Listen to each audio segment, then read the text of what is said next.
I'm not sure. I think that may be the only song, every nice song ever written about Toronto. So it's wonderful to hear it. That song, for those of you who don't know, by the way, that is Kiefer Sutherland singing Bloor Street, as in Bloor Street in Toronto. Welcoming him into our studio right now. Thank you so much for coming in. It's great to meet you. Thank you so much for having me. I'm glad to be here. You remember writing this? I mean, how long ago is that? I do remember it. In fact, one of my friends who's in your lobby, she and I were working on a television show called Designated Survivor. Sure. And we had hit Bay and Bloor, and we had caught the light, and we were coming out from behind the building, and the wind just comes racing up Bay Street and literally just froze us to the core. And I said, that's the thing I was telling you about my whole life. This is where I grew up, and that wind off of the lake, Ontario. And I wrote, the wind coming up the street chills you straight through to the bone. And I just went home and wrote the rest of it in my apartment that night. Yeah. Yeah. Just on the germ of an idea, and there you go with it was very cold. And it reminded me of my childhood, and I have such fond memories of Toronto as a young kid growing up. And mainly just watching my kids grow up elsewhere. There was something about that time. You know, you were kind of kicked out of your house by 8:30, 9 o'clock, and you were expected to come home at 6:30 for dinner. But what you did in between was kind of up to you. And so at 11, I was riding the subway all the way into downtown, and the whole world kind of opened up. And I was incredibly lucky to have grown up in a time when that was allowed, right? My kids, if they wanted to go see a friend 3 blocks away, they got driven. So it was just a different time, and I very nostalgic about it. And then I wrote that song. I love that. I will point, as you tell this story, I think to myself, did you not go to school? What do you mean? What are you doing outside all day of coming, riding the subway? I was meaning like through the summer and stuff like that. Yes, I did go to school. I went to a lot of schools. You talk about Toronto as being home when you were little, but you've lived, in Canada until what, like the mid '80s, and then became a resident in LA? I left Canada. No, I went to New York first. I would go to New York and kind of test the waters there, and then when I kind of would run out of money, I'd come back to Canada, and I'd do a play or I'd do something, and then I'd go back, and then very sadly, a bunch of friends of mine were at Circle in the Square, which is a theater school in New York City, and one of them was killed. And I remember at that point just thinking, well, I'm not up for that. And I left New York City, and I went to Los Angeles to try that out, and then things worked out really quickly there. And I was really lucky, because if I had gone, 2 months later, I might not have had the career that I had, because I got films like Stand By Me and Lost Boys all in a very short period of time, and they were all very successful. And it just completely changed the trajectory of my career and my life. Yeah. So I asked ChatGPT, I mentioned this to you when we first sat down, said, I have Kiefer Sutherland coming in today. Could you write an introduction for Kiefer Sutherland? So you know what Chat wrote? I would love to hear it. It knows that I do a radio show. So it wrote, our guest today is one of the most recognizable and versatile actors of his generation. From his breakout role as the menacing Ace Merrill in Stand By Me, to cult classics like The Lost Boys, to commanding the screen for nearly a decade as Jack Bauer in 24, Kiefer Sutherland has built a career spanning more than 40 years. He's a Golden Globe and Emmy Award winner, a star of film, television, and even the music stage. And he's here with us today to talk about his latest work. Kiefer Sutherland, welcome. That's pretty good, isn't it? Everybody's talking bad about AI. I've got no problem with that. What a great introduction. I will tell you something else, and I know we're filming this for people watching. I just saw that line that said that you've been doing this for more than 40 years. Yeah. You don't age. Well, that's very generous. No, seriously, you look incredible. Well, thank you very much. How old are you? I'm 58. Yeah, almost 59. What are you eating? So, not much. Oh, maybe that's how it works. Okay. Yeah. Listen, you do. And I know the reason you're here today, and this is something, it's funny, because when I found that you've introduced a whiskey brand or co-founded this whiskey brand, I thought, okay, wait. And I looked up the list. Of celebrities who have gone into this business. Yeah. It's staggering. I bet. Ryan Reynolds, Aviation Gin, George Clooney, Casamigos Tequila, Snoop Dogg, Indigo Gin, Pitbull, Espanita Tequila, and on and on and on. They're mainly tequila brands. Right.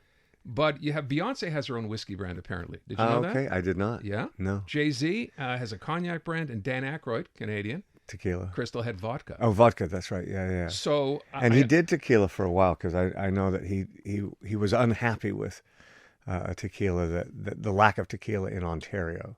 And Really? so he made his own. Yeah. The lack of tequila in Ontario. I've Yeah. never really heard that as an issue before. I hadn't really either. So let's talk about this. This is a brand. You call it Red Bark. Red Bank. I'm sorry. It's all right. Red Bank and Red Bank. So it's made in Nova Scotia, and just outside of Halifax, there is a Red Bank and a Green Bank, and they've been used as nautical sight points for shipping into Halifax for hundreds and hundreds of years. And the property where we have built the home distillery is on that Red Bank, and so that became the name. The idea was funny. It was not like I woke up in the morning and said, "Oh my gosh, I've got to make a whiskey today." It was much more organic. There's a really successful businessman and friend named Rob Steele out of Nova Scotia, and he really wanted to make a product. And his first instinct with another friend of mine, Gary Briggs, was to do a tequila. And they phoned me up and asked me if I would be interested. And I said, not really. I don't drink it. But the thing I would be interested is if we created kind of something that was really Canadian, that I would be interested in, and something that we could kind of go around the world and present as a premier product and kind of sell Canada as an idea. That I would be really interested in. And there's one of those conversations that you don't expect anything to come of. But Rob Steele kind of really, as a Canadian, gravitated to that. And he put together Sean Hiscott, who's in the beverage business, and those are the four partners. And we put it together. And then... how long ago are we talking between the idea? This is about 5-6 years ago. Oh, maybe okay. Maybe even 7. And then it took us about a year to produce the liquid, and then COVID hit, and so trying to get glass and all of those kinds of things became issues. But it's been out in Canada for over 2 years, but it's been a province at a time, because each province has its own legislation, has its own schedule, has its own criteria, and so some are faster than others. Alberta was very quick.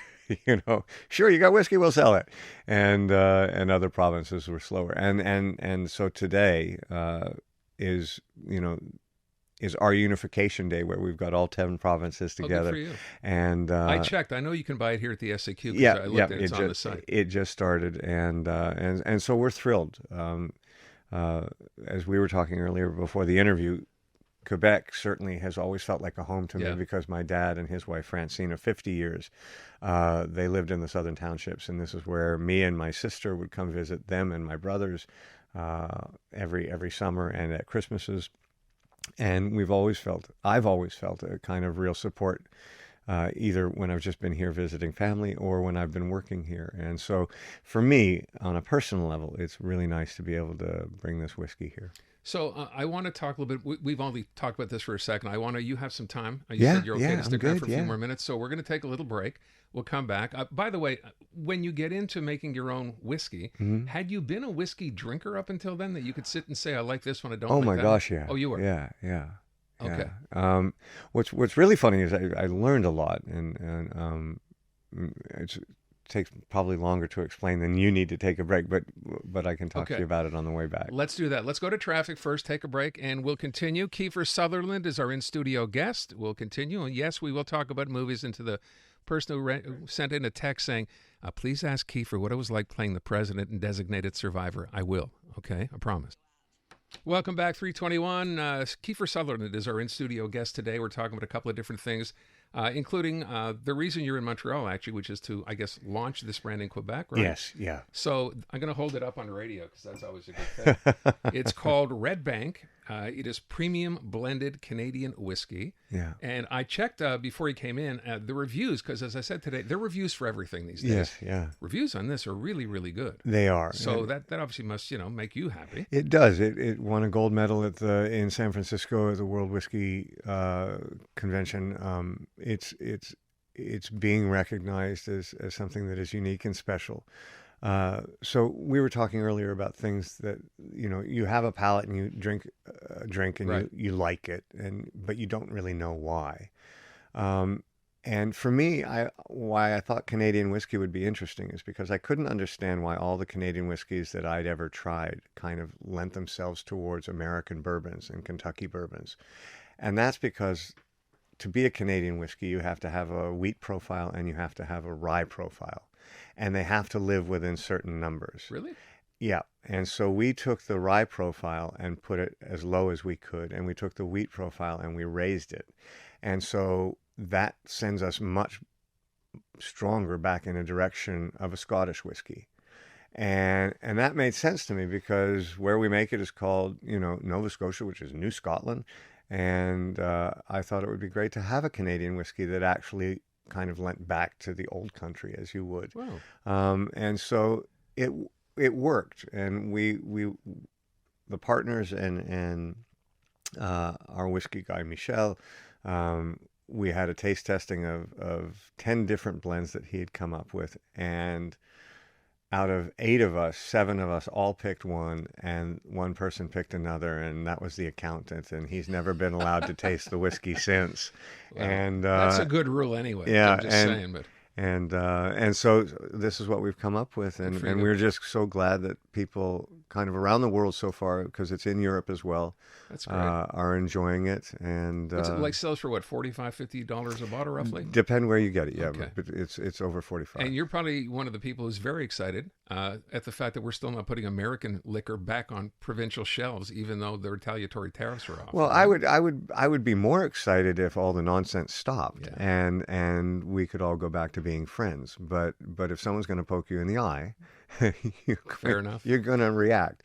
It's I have a home in Canada and I have a home in the United States. I've lived off and on in the United States for almost I could say 50 years. I've never met a single American person that didn't have anything but wonderful things to say about Canada. So clearly this is political.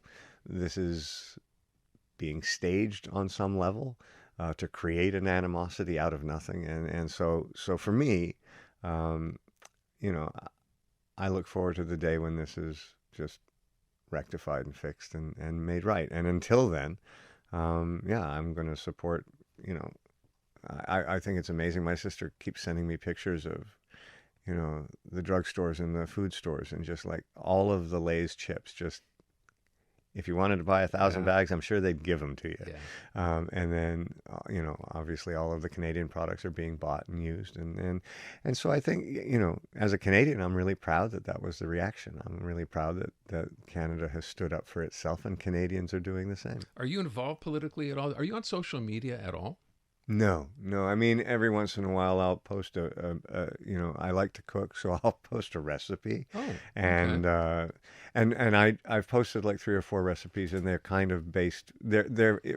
I start off by saying, if you can cook, you don't need to watch this. But if you can't, and if you don't, I can help you cook a really good steak. And Is this what's next for you? This kind of where your career's going to head off? I sure hope not. I mean, if you see me on a cooking show, some things have gone really Something's gone wrong. wrong, Yeah. Look, I don't want to run out of time, and I do appreciate you sticking around. Let me get to a couple of things. People obviously know you from the movies, which I read off the top. There is something that someone actually texted in as well and said, 24, which many people consider one of the best, one of the favorite shows ever on TV. You were so great as Jack Bauer in that show. Did I read, and I know there was a movie made, and I know there's been talk of bringing this back. Where does that stand right now? It stands. Howard Gordon has come up with an idea that I like, and so before it was just the material had not been written, so I would have to say I'm not the one that's in the way. Something has been written. I think it's really good. I think it's really strong, and it's in the process of trying kind of.